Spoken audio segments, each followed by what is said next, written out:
전주사랑교회 이한주 목사입니다. 반갑습니다.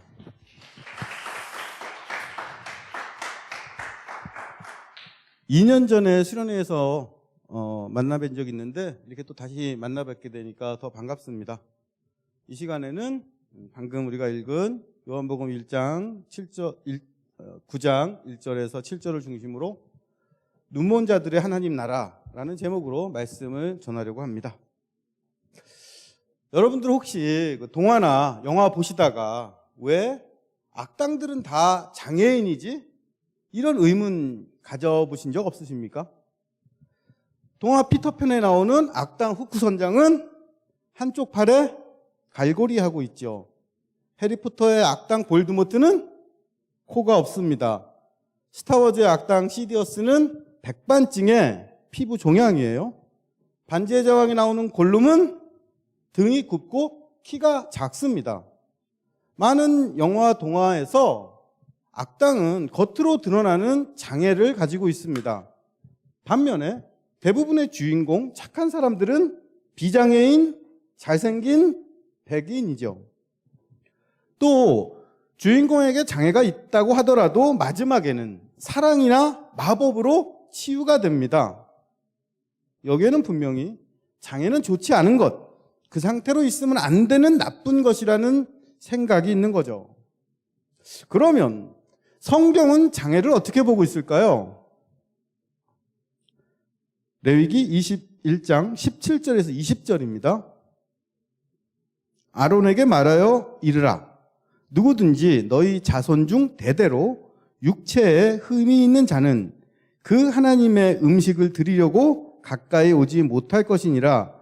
누구든지 흠이 있는 자는 가까이 하지 못할지니 곧 맹인이나 다리 저는 자나 코가 불완전한 자나 지체가 더한 자나 발 부러진 자나 손 부러진 자나 등 굽은 자나 키 못 자란 자나 눈에 백막이 있는 자나 습진이나 버짐이 있는 자나 고한 상한 자나 제사장 아론의 자손 중에 흠이 있는 자는 나와서 여호와께 화제를 드리지 못할지니 그는 흠이 있은즉 나와서 그의 하나님께 음식을 드리지 못하느니라.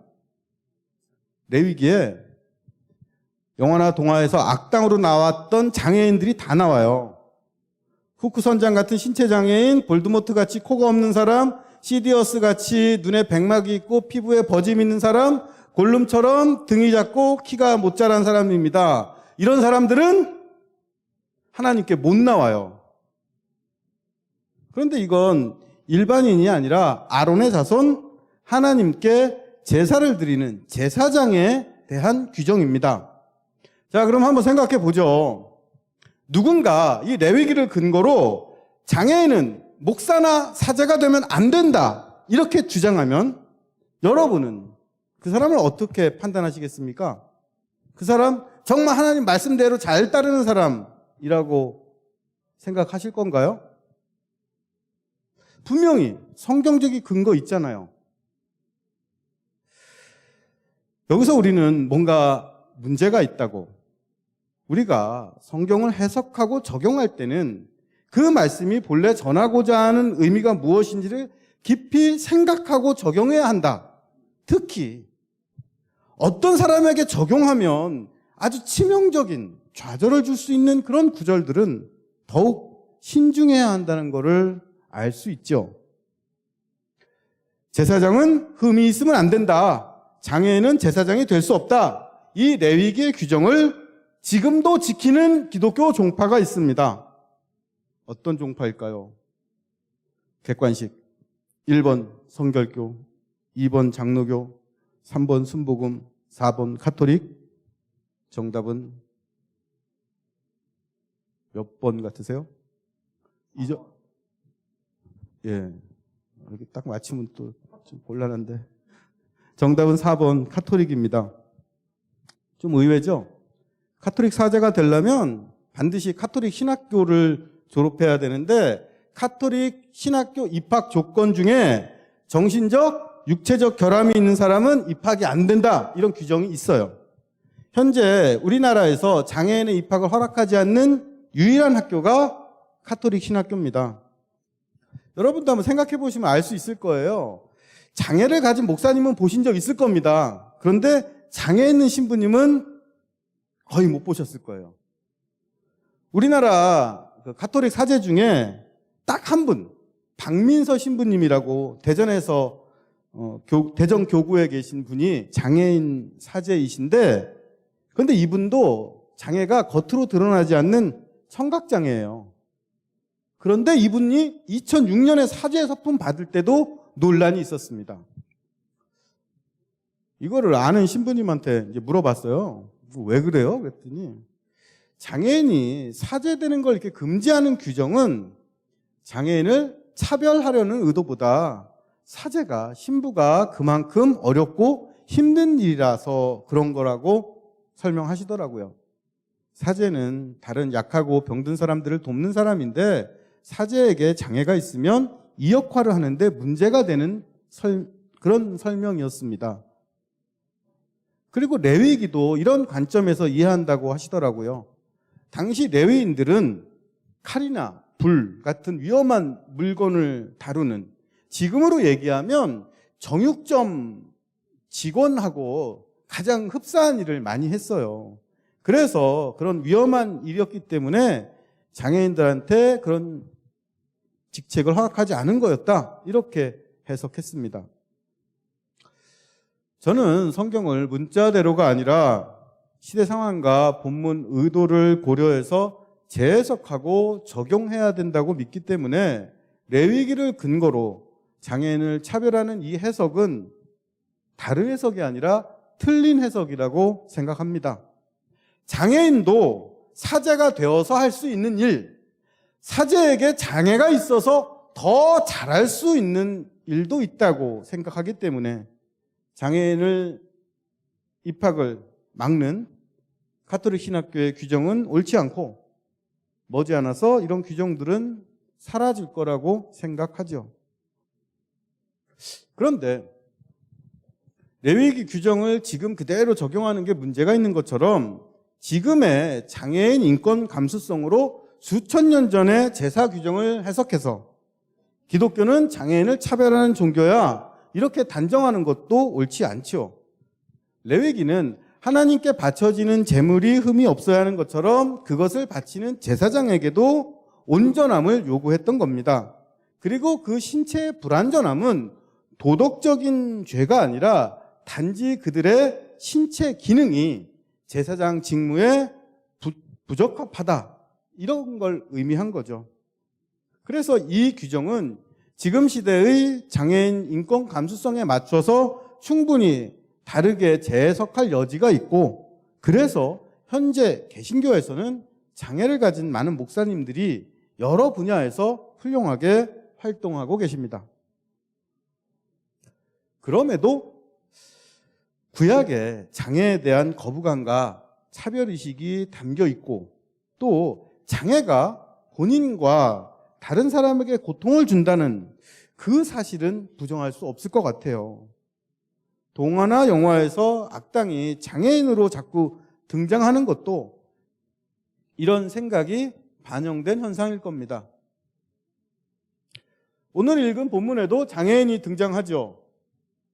제자들과 예수님이 길을 가다가 우연히 태어날 때부터 맹인인 사람을 봅니다. 이 맹인을 보고 제자들이 묻죠. 요한복음 9장 2절입니다. 제자들이 물어 이르되 랍비여, 이 사람이 맹인으로 난 것이 누구의 죄로 인함이니까? 자기니까? 그의 부모니까?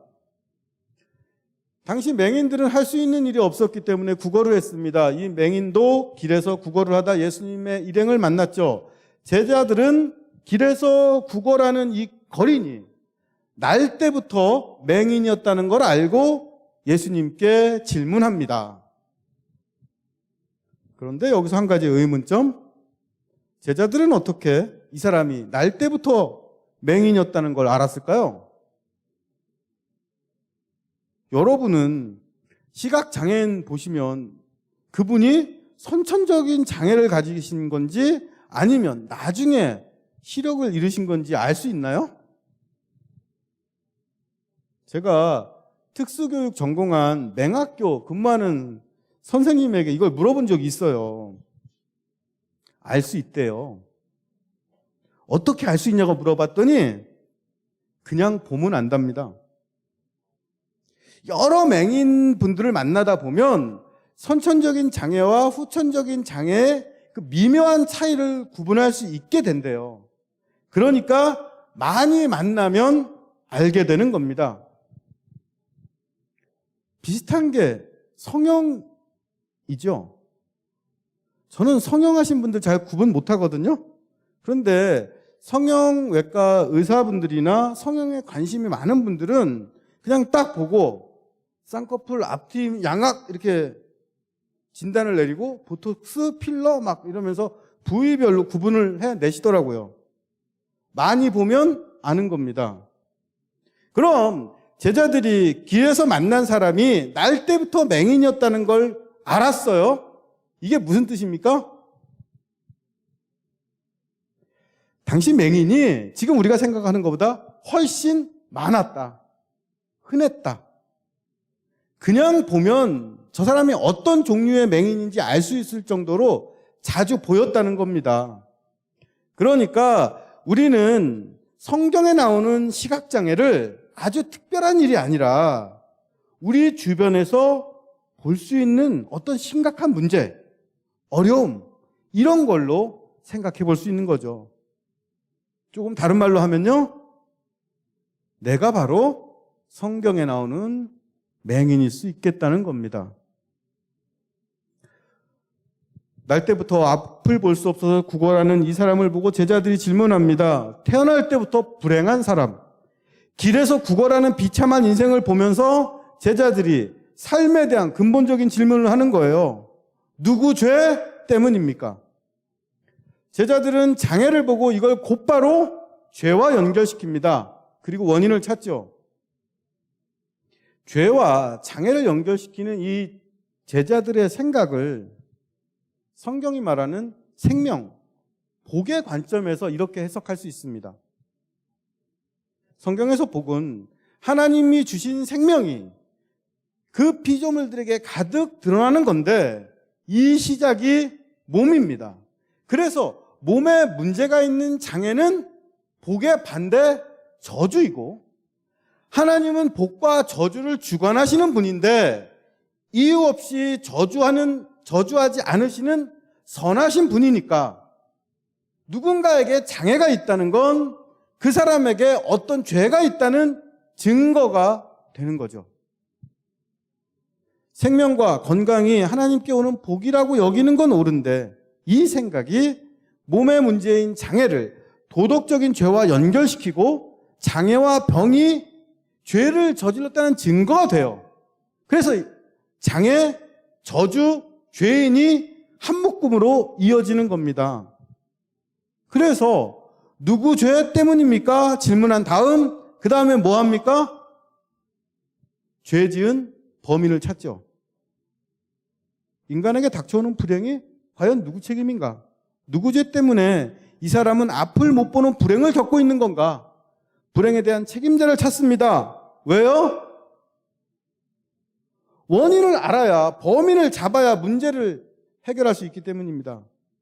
그리고 제자들은 이 불행을 책임질 범인, 죄인을 둘로 압축하죠. 그 사람 본인, 또 그 사람의 부모입니다. 그 사람 아니면 그 부모. 그런데 이 맹인은 태어날 때부터 장애를 갖고 있었고 제자들도 이 맹인이 선천적인 장애인이었다는 걸 알고 있었습니다. 그러니까 누구의 죄 때문입니까? 질문했을 때 제자들은 그 누군가를 맹인 본인보다는 그 맹인의 부모일 거라고 생각했을 가능성이 아주 높아요. 왜냐하면 유대교, 기독교 전통에서는 인간이 태어나기 전에 죄를 지을 수 있는 존재가 아니기 때문입니다.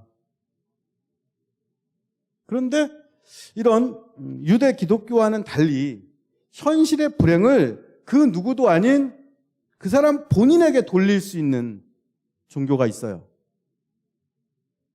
힌두교, 불교 계통의 종교들입니다. 태어나기 전에 죄를 짓는 거예요. 그게 뭡니까? 전생에 그 사람이 지은 죄, 카르마, 업보라고 합니다. 우리가 흔히 듣는 내가 전생에 무슨 죄를 지어서. 불교, 힌두교 신자였다면 어떤 맹인이 구걸하는 걸 보면서 이건 이 사람이 전생에 어떤 죄를 지었기 때문이야 이렇게 설명할 수 있어요. 예를 들면 이 사람은 전생에 음란하고 잔인한 걸 많이 봐서 눈이 먼 거야. 전생에 다른 사람의 눈을 다치게 해서 그 전생의 업보로 맹인으로 태어난 거야. 이렇게 설명할 수 있습니다. 그러면서 우리도 나중에 맹인으로 환생하지 않으려면 지금 좋은 걸 보자. 전생에 업보로 고생하는 이 맹인을 불쌍히 여기서 돈을 주자. 이렇게 윤리적인 교훈과 실천도 이끌어낼 수 있습니다. 그런데 윤회, 환생, 업보 이런 개념이 없는 유대 기독교 신앙에서는 태어날 때부터 장애를 가진 사람의 불행을 업보로 설명할 수가 없어요. 유대교에서는 인간의 삶을 딱 한 번, 이번 삶이 유일하다고 가르치기 때문입니다. 그래서 남은 범인은 하나밖에 없죠.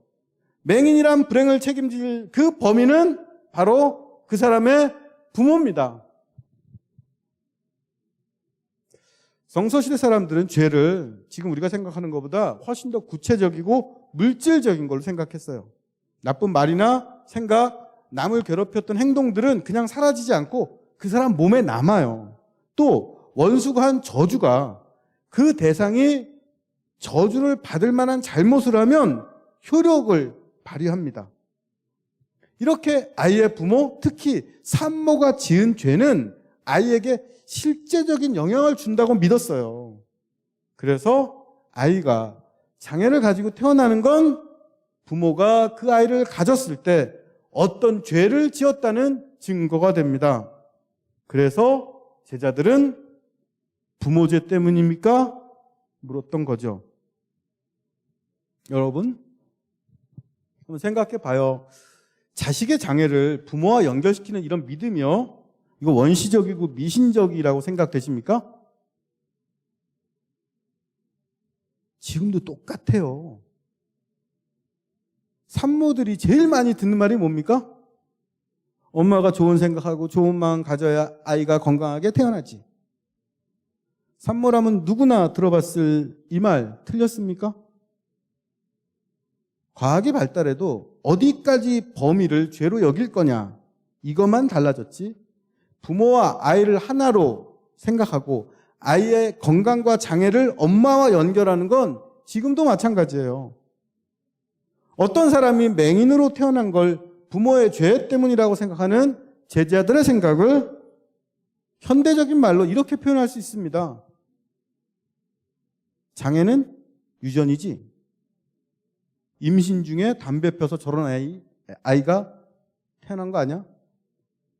산모가 스트레스 받으면 장애아 출산한다던데, 지금도 장애인들 부모님들이 너무 많이 듣고 가슴 아파하는 말들입니다.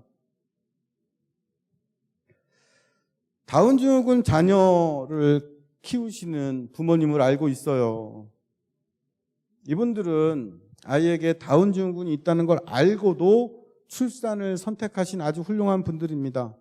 어느 날 공원에서 아이랑 산책하고 있는데 어떤 중년 어른이 아이를 이렇게 손가락으로 가리키면서 요즘은 의술이 좋아서 저런 건 다 뱃속에서 걸러낸다는데 왜 젊은 사람들이 그걸 안 했소? 이러더래요.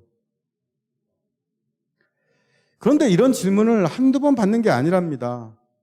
정말 많은 사람들이 검사 안 했어? 이렇게 질문하고 다운증후군 아이를 출산한, 양육하는 자신들을 무책임한 사람 취급한다는 거예요. 몇 년 전이죠. 강서구에 장애인 학교 들어오는 문제로 공청회 했습니다. 이때 반대하는 분들 중에 왜 병신 낳은 책임을 우리한테 떠넘겨? 이렇게 소리 지른 분이 있었어요. 그런데 이렇게 말할 수 있는 건 장애가 누군가의 죄 때문이고 그 부모가 책임져야 한다는 믿음이 있기 때문입니다. 이 믿음과 연결되는 게 제자들의 질문이에요. 맹인이라는 장애, 어떠한 사람의 해결할 수 없는 불행한 현실이 누구의 죄 때문이냐고 묻는 제자들의 질문에 예수님께서 뭐라고 대답하십니까? 요한복음 9장 3절입니다. 예수님께서 대답하시되 이 사람이나 그 부모의 죄로 인한 것이 아니라 그에게서 하나님이 하시는 일을 나타내고자 하심이라. 예수님께서 맹인이란 불행이 그 사람 본인이나 부모 죄 때문이 아니라고 아주 단호하게 말씀하세요. 그들의 책임을 묻는 질문에 NO 하시는 겁니다. 그 사람들 죄 때문 아니야. 그 사람들 책임 아니야. 이렇게 대답하시면 곧 이어서 나올 반문이 뭐예요? 그럼 누구 책임이란 말입니까? 맹인이란 큰 불행이 그냥 생겼을 리는 없지 않습니까? 이렇게 물어보겠죠. 여기에 대해서 예수님께서 아주 놀랍게 근본적인 원인 제공자, 책임자, 조금 더 나쁘게 얘기하면 범인이 하나님이라고 지목하십니다. 맹인으로 태어난 거 하나님이 하신 일이다. 하나님 책임이라는 겁니다. 그리고 하나님께서 이 맹인에게 하나님의 일을 하실 것이다 말씀하시고 침을 뱉어서 흙을 개어서 이 흙을 맹인의 눈에 바르시고 그걸 연못에 가서 씻으라고 하세요. 이 말씀대로 맹인은 연못에 가서 눈을 씻고 앞을 보게 됩니다. 이 연못 이름이 실로암. 그래서 안과 병원이나 안경점 이름 중에 실로암 들어간 게 많죠. 또 떼창으로 유명한 복음성가도 실로암입니다. 문득 한번 불러보고 싶지만 자제하고. 여기서 한 가지 의문이 들죠. 예수님이 왜 그냥 말로 눈을 떠라 이렇게 안 하시고 더럽게 침을 뱉어서 이걸 흙에 개어서 맹인의 눈에 바르셨을까요?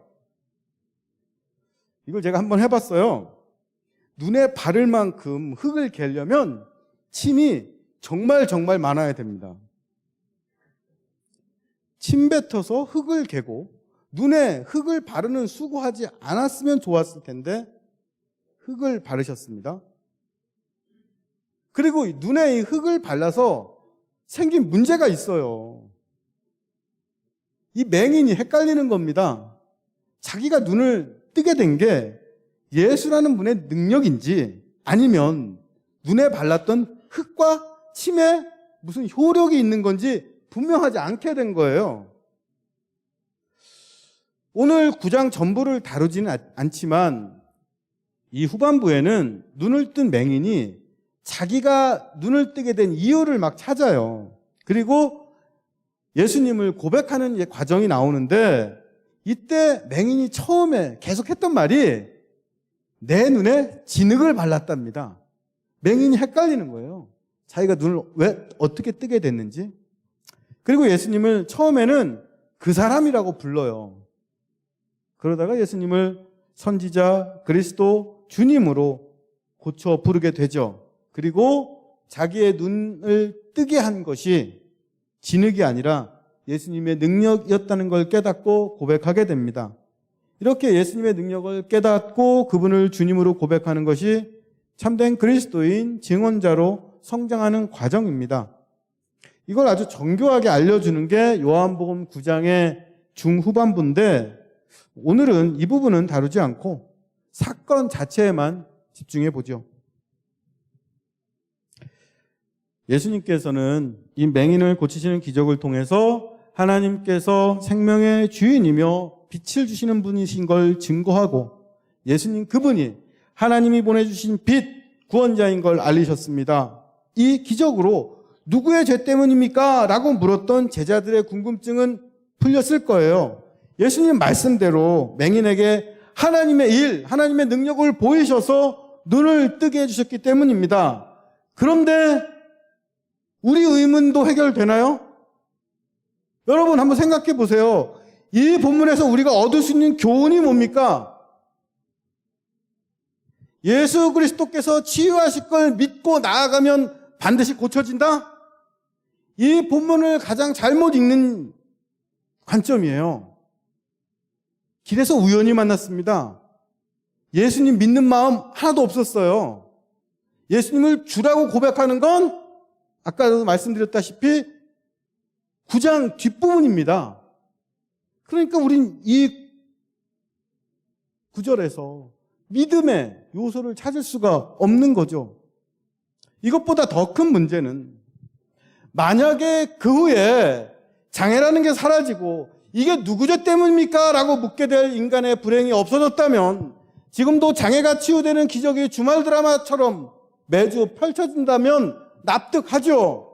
그러나 이 사건은 치유의 기적으로 끝났지만 그 후로도 여전히 인간에게는 해결되지 못하는 장애와 불행이 있고, 이 불행이 대체 누구 책임인지 묻게 되는 그 괴로움들이 우리에게 계속 이어집니다.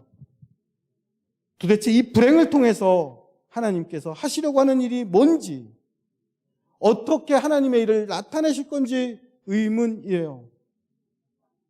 제가 경험한 바로는 성경에 나오는 기적적인 치유 사건을 믿고 감동받는 건 일반인 정상인들이에요. 오히려 병과 장애를 가지신 분들은 이런 기적 이야기에 소외감을 느끼거나 더 큰 절망을 가지십니다. 왜요? 안 고쳐지니까. 현실이 안 변하니까요. 누구의 죄 때문입니까? 라는 제자들의 질문과 예수님의 대답을 우리가 처음부터 다시 생각해 봐야 하는 이유입니다. 인간이라면 겪고 싶지 않은 맹인이란 불행이 있어요. 이거 분명한 현실입니다. 인간은 이 불행한 현실이 왜 있는 건지 그 원인을 알고 싶어요. 그래서 누구 죄 때문입니까? 묻는 거죠. 이건 원인과 결과, 이걸 연결하는 관계를 찾는 굉장히 이성적이고 논리적인 질문입니다.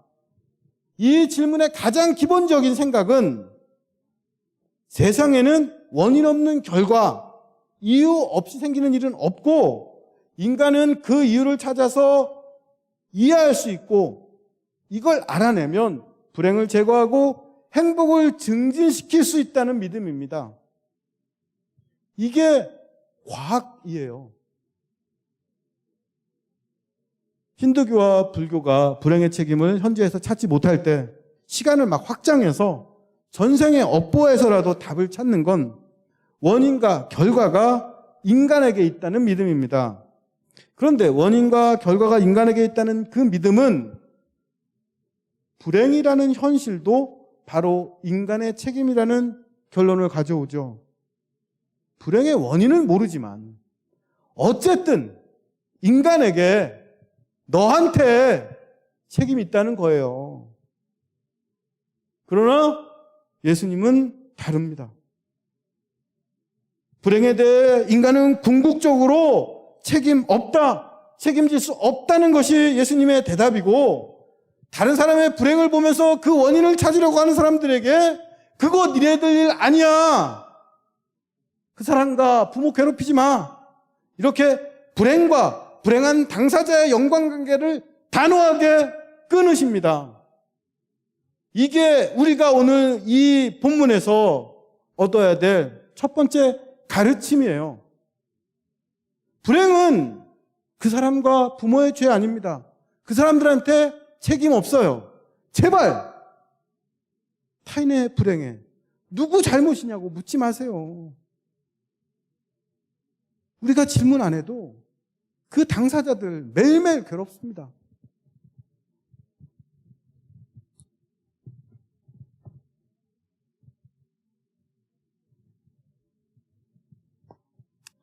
어떤 의사 선생님을 알고 있어요. 서울대 의대 나오신 분입니다.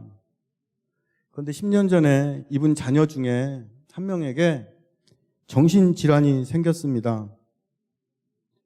무너져가는 아이 보면서 이분은 도대체 내 자식이 어떤 상태인지, 앞으로 어떻게 될 건지, 부모로서 나는 뭘 해야 되는지 이걸 알고 싶어서 정신과 교과서를 다시 읽어보고 이 분야에서 최고 권위를 가진 친구에게 도움을 청했습니다. 그런데 이분이 의사인데도 누구에게 속 시원한 대답도 듣지 못하고 오히려 아이와 병원을 다니면서 끊임없이 추궁을 당했대요. 어떤 추궁일까요? 당신이 부모로서 뭐 잘못한 거 없냐는 추궁입니다. 가정 환경에 문제 있는 거 아니냐는, 심지어 당신이 서울대 의대 나온 엘리트라 아이가 부담 갖고 자란 거 아니냐고 그런 말까지 들었대요. 오늘 읽은 구절로 말하면 부모인 당신 죄 아닙니까? 이거죠. 이분이 저에게 하신 말씀이 있습니다. 자녀가 장애나 병에 걸렸을 때 혹은 어떠한 불행한 일을 겪을 때 부모는 또 그 가족은 그 자신 스스로 또 사회에서 끊임없이 책임 추궁을 당합니다. 나는 모르겠습니다. 나는 책임 없습니다. 라고 하면 뻔뻔하다는 비난을 받습니다. 의사인 저도 이런 일을 수없이 겪고 미칠 뻔했습니다. 그러니까 목사님, 누군가 그런 일 겪는 사람이 있으면 꼭 당신 잘못 아닙니다. 당신 책임 아닙니다. 말씀해 주세요. 이렇게 부탁하시더라고요. 제자들의 질문을 받고 예수님께서 하신 말씀의 핵심도 같은 겁니다. 불행의 원인과 결과를 다 알아낼 수 있는 것처럼 과학의 이름으로 많은 연구 결과가 발표되고 사회 전반적으로 부모가 자식을 원하는 방향으로 양육할 수 있다고 믿지만 절대 그렇지 않아요. 병은 또 인생은 그렇게 단순하지 않습니다. 자폐? 원인 아나요? 아무도 모릅니다. 아토피? 원인 아나요? 아무도 몰라요. 여러 가지 정신질환? 원인 밝혀진 거 거의 없습니다. 같은 쌍둥이인데도 서로 다른 질병을 앓지요. 우리의 삶도 마찬가지입니다. 어떤 특정한 사람에게 죄를 묻고 책임을 떠넘겨서 해결할 수 있는 문제는 하나도 없어요. 불행을 한두 가지 원인으로 다 파악할 수 없습니다. 결과를 보고 원인을 추측해 볼 수는 있지만 그 사이에 수많은 인과관계가 있기 때문에 그걸 다 파악하는 거 불가능해요. 그럼 우리에게 가능한 일, 우리가 할 수 있는 일은 뭘까요? 우선은 다시 말하지만 불행의 책임을 묻지 마세요. 불행의 원인을 따지지 마십시오. 어쩔 수 없는 장애나 재난, 문제를 만난 사람에게 이거 당신 책임 아닙니다. 당신 죄가 아닙니다. 공감하고 위로하는 게 우리가 해야 할 첫 번째 일입니다. 이건 무조건적인 편들기나 무책임을 방조하는 일이 아니라 한계를 가진 인간으로서 불행한 이웃을 존중하고 예의를 지키는 사랑의 실천입니다. 그 후에 우리가 해야 할 일은 그 불행을 통해 하나님의 하시는 일을 나타내도록 돕는 겁니다. 기적적인 치료만 하나님의 일이 아니에요. 하나님이 하시는 일을 기적으로 단순화시키지 마십시오. 기적과 치료만이 하나님의 일이라고 그렇게 축소하면 예수님께서 맹인을 고치신 그 일은 현실에는 없는, 지금은 안 되는 동화가 됩니다. 기적은 하나님께서 하신 많은 일 중에 하나일 뿐입니다. 하나님이 하시는 일, 이 말의 근본적인 뜻이 뭘까요? 인간은 못하는 일, 인간은 모르는 일을 하나님께서 하신다는 뜻입니다. 하나님의 뜻을 우리에게 알려주시려고 예수님께서 기적을 베푸셨습니다. 예수님의 기적이 가리키고 있는 방향, 하나님의 뜻이 있어요. 그게 뭡니까? 그건 장애를 가진 사람이 치유받아서 이 사람이 공동체로 다시 들어가서 하나님의 백성으로 존중받고 자신의 삶을 다시 살아내는 관계의 회복입니다. 사실은 구약에서도 장애를 단순한 개인의 죄, 개인의 문제로 여기지 않습니다. 맹인에 대해서 구약에 율법이 있습니다. 하나님께서 하신 명령이 있어요. 한번 살펴볼까요? 두 구절인데요. 우선 레위기 19장 14절.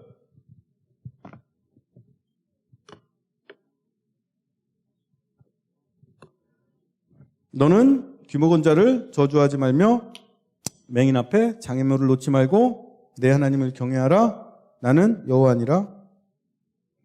신명기 27장 18절.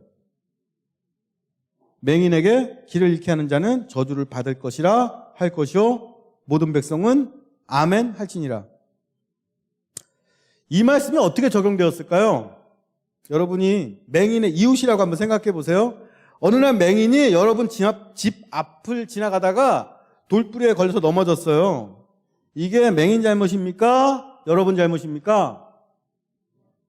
맹인 앞에 장애물 치우지 않은 여러분 잘못이에요. 맹인이 동네 산책하다 길을 잃고 헤매고 다닙니다. 이건 맹인 잘못입니까? 동네 사람들 잘못입니까? 맹인을 길을 잃게 한 이웃들의 잘못이에요. 그리고 하나님께서는 맹인이 넘어지고 길을 잃게 하는 그 동네에 저주 내리실 거라고 하시는 겁니다. 이거 아멘 하고 맹세시키셨어요. 그러면 맹인이 장애물에 넘어지지 않고 길을 잃지 않게 하는 제일 쉬운 방법이 뭡니까? 맹인들을 집에서 못 나오게 하는 거예요. 이게 지금까지 인간들이 장애인들을 대해왔던 방식입니다. 장애인들 나오지 못하게 하고 돌아다니지 못하게 가뒀어요. 그런데 이게 맹인에게 하시려는 하나님의 일입니까? 이게 하나님의 능력인가요? 하나님의 뜻이 뭡니까? 맹인들이 장애물에 걸려 넘어지지 않고도 돌아다닐 수 있고, 맹인들이 길을 잃지 않고도 여행할 수 있는 일. 예수님은 이걸 기적을 통해서 맹인에게 단번해 주셨죠. 그런데 이거 기적을 통해서만 가능한 일 아닙니다. 하나님께서 하시는 일, 예수님을 통해서 하셨던 일을 우리 현실로 바꾸려면 기적이 필요한 게 아니라 이 세상을 향한 하나님의 뜻을 깨닫고 여기에 동참하는 사람이 필요합니다. 이건 기적보다 때로는 더 어렵고 더 많은 희생을 요구하기도 해요. 맹인들에 대한 하나님의 율법을 현실에서 지키려면 어떻게 해야 됩니까? 맹인들을 집에서 못 나오게 하는 게 아니라 맹인들을 위한 전용 도로를 만들고 보도블록을 점자로 교체하고 안내견을 무상으로 제공하고 계단 없애고 곧 교통체계 바꿔야 돼요. 이건 많은 사회 비용과 일반인의 양보가 필요한 일입니다. 그러나 사회적 약자, 장애인, 불행한 사람들도 존중받으며 사는 것이 기적의 목적이고 하나님이 원하시는 일인 것을 깨닫고 이런 일에 동참하는 사람들이 늘어나면 맹인들은 눈을 뜨지 않아도 장애를 갖고 그냥 있으면서도 사회의 구성원으로 대접받으면서 그들의 고유한 삶을 살아갈 수 있는 겁니다. 아까 말씀드린 의사 선생님, 한국을 떠나서 결국 캐나다로 이민 가셨어요. 이분이 캐나다로 이민 가신 이유는 아주 간단합니다. 캐나다에서는 책임을 추궁하지 않고 자신들의 가족을 받아주고 정신질환 있는 자기 딸을 그냥 사람으로 함께 지낼 권리가 있는 사람으로 인정해 주었기 때문이래요. 그분은 책임을 추궁하지 않고 함께 어려움을 해결해 주려고 하는 사람들을 만나서 이제 아주 작은 미래를 꿈꾸게 되었다고 말씀하셨습니다. 아주 작은 미래를 꿈꾸게 되었다. 이 말이 정말 찡한 말이에요. 그 전에는 죽는 생각만 한 겁니다. 언젠가 아이가 정신질환으로 목숨을 끊고 자기와 아내는 그 죄책감에 평생 시달리다가 죽는 그런 미래만 보였는데 이제는 다른 미래가 보인다는 겁니다. 아이가 조금씩 더 나아져서 사회의 한 구성원이 되고 자기도 그 아이 곁에서 할아버지가 되는 그런 미래라는 거예요. 하나님이 하시는 일, 생명을 주시는 일은 사랑으로 살리는 일입니다. 지금과는 다른 미래를 꿈꾸게 하는 일, 살 수 있다는 희망을 주는 일입니다. 하나님은 이 일에, 이 하나님의 일에 우리를 부르셨습니다. 저는 목사로 고민해요. 우리 교회가 어떤 교회가 되면 좋을까? 또 저와 만나는 청년들이 어떤 공동체를 이루면 좋을까 고민합니다. 여러 가지 시도도 해보고 거창한 비전도 가졌었는데 요즘은 딱 하나만 바랍니다. 그건 아픈 사람이 미안하지 않고 병이 부끄럽지 않은 교회입니다. 제가 신유의 은사 이렇게 능력이 있었으면 좀 달랐을까요? 치유의 기적을 경험하는 교회, 한 번 오면 병이 다 낫는 교회, 이런 걸 추구했을지도 모르겠습니다. 그런데 아픈 사람은 많은데 제가 능력이 없어요. 예수님 시대의 맹인처럼 주변에 우울증, 조울증, 자폐, 강박, ADHD 이렇게 마음이 아픈 친구들이 자꾸 보입니다. 또 이게 마지막이라고 매번 자기에게 말하지만 또 유혹에 빠지고 실패하는 어떤 중독을 가진 친구들도 자주 보여요. 그런데 안타까운 건 이걸 저만 한다는 겁니다. 일주일 전에 수면제 먹고 응급실 갔던 청년이 그 다음 주에 교회 안에서 아무렇지도 않은 척 명랑하고 건강하게 사람들하고 얘기를 하고 있어요. 아주 속상해요. 남들에게 부담 주고 싶지 않아서 쪽팔려서 소문날까봐 아직 믿지 못해서 저한테만 얘기하는 겁니다. 이게 우리 교회의 문제고 어려움입니다. 우리 교회 청년들은 아프면서도 아프지 않은 척 그렇게 지내요. 교회에서 아프지 않은 척 하느라 더 아프고 병 없는 척 하느라 병이 깊어집니다. 이걸 보는 게 너무 속상해요. 그리고 코로나19의 가장 치명적인 아픔? 후유증이라고 한다면 이렇게 아픈 사람들을 더욱더 혼자 아프게 한다는 거죠. 큰나무 청년교회는 어떻습니까? 서로의 아픔과 병을 잘 알고 계십니까? 우리가 다 아픈 사람, 저마다 병 있는 사람이에요. 내가 아픈 것처럼 너도 아프고 네가 아픈 것처럼 나도 아픕니다. 그래서 이 약속 하나만 좀 할 수 있을까요? 아픈 사람이 미안하지 않게 도움을 청하고 얘기할 수 있는 공동체가 되어 주십시오. 내가 이런저런 병이 있다는 걸 얘기해도 부끄럽지 않은 교회, 그 병이 낫지 않아도 아픈 채로 함께 어울릴 수 있는 교회가 되어 주세요. 불행이 누구 책임인지 묻지 말고 네가 죄인이다 낙인 찍지 말고 내가 세상에서 일어나는 불행의 원인 결과 다 알 수 있다는 그런 오만함 버리고 또 세상에는 불행이 그치지 않고 비극이 계속될 거라는 그 절망과 회의 버리고 하나님은 왜 지금은 기적 안 보여주시냐고 한탄하지 말고 하나님께서 예수 그리스도를 통해 하셨던 일을 지금 찾아서 내 옆에 사람들에게 행할 수 있기 바랍니다. 우리에게 눈먼 자들의 하나님 나라가 필요합니다. 이 나라는 눈을 뜨는 기적과 치유가 없어도 여전히 눈이 보이지 않아도 나의 아픔과 병을 알고 눈먼 나를 그냥 인정해주는 사람들 때문에 눈이 보이지 않아도 낫지 않아도 잘 살아갈 수 있는 나라입니다. 그리고 이런 나라는 세상에 절대 없어요. 이 눈먼 사람들의 하나님 나라가 우리 큰나무 청년교회 안에 이루어지기를 바라고 축복합니다.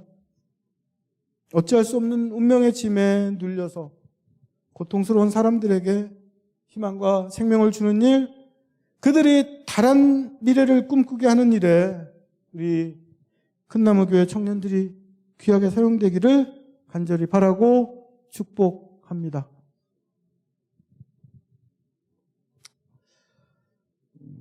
오늘 말씀 기억하시면서 잠깐 기도하는 시간을 갖겠습니다.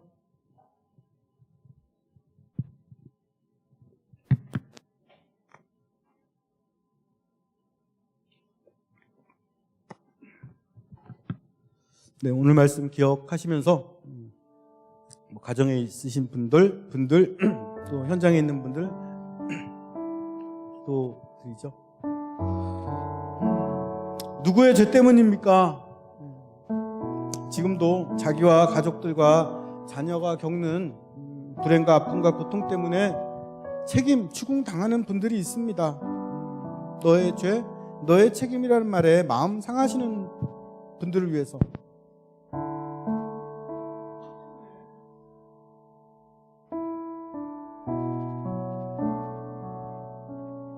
아픈 슬픈 나를 위해서 기도하시죠. 그 사람들 죄 때문이 아니다. 너의 죄 때문이 아니다. 하나님 책임이다. 우리의 죄를 짊어지신 예수 그리스도의 말씀입니다.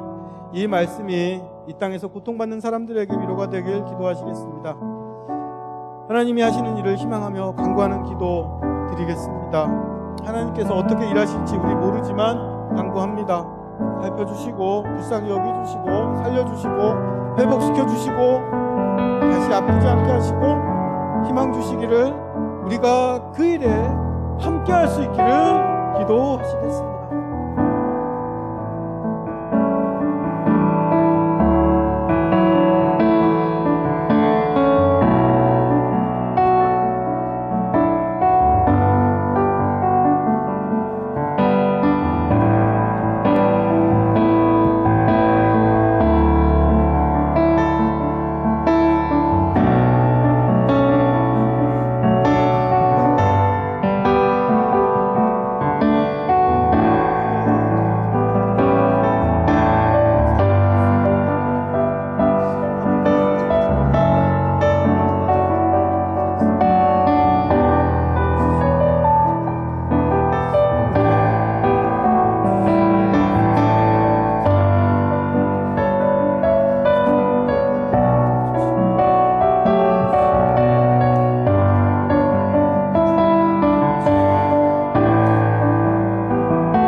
은혜와 진리의 아버지 하나님, 우리에게 예수 그리스도의 마음을 허락하여 주셔서 다른 사람에게서 죄와 책임을 찾는 교만하고 무정한 마음, 또 희망 없이 스스로 자책하고 절망하는 마음을 고쳐주시옵소서. 지금도 이 땅에서 우리와 함께 우리를 위해 일하시는 하나님의 의로운 오른손을 간절히 바라고 원하니 주님의 권능과 영광이 빛나는 하나님 나라를 우리 큰나무 교회와 귀한 청년들의 삶에 나타내 주시옵소서.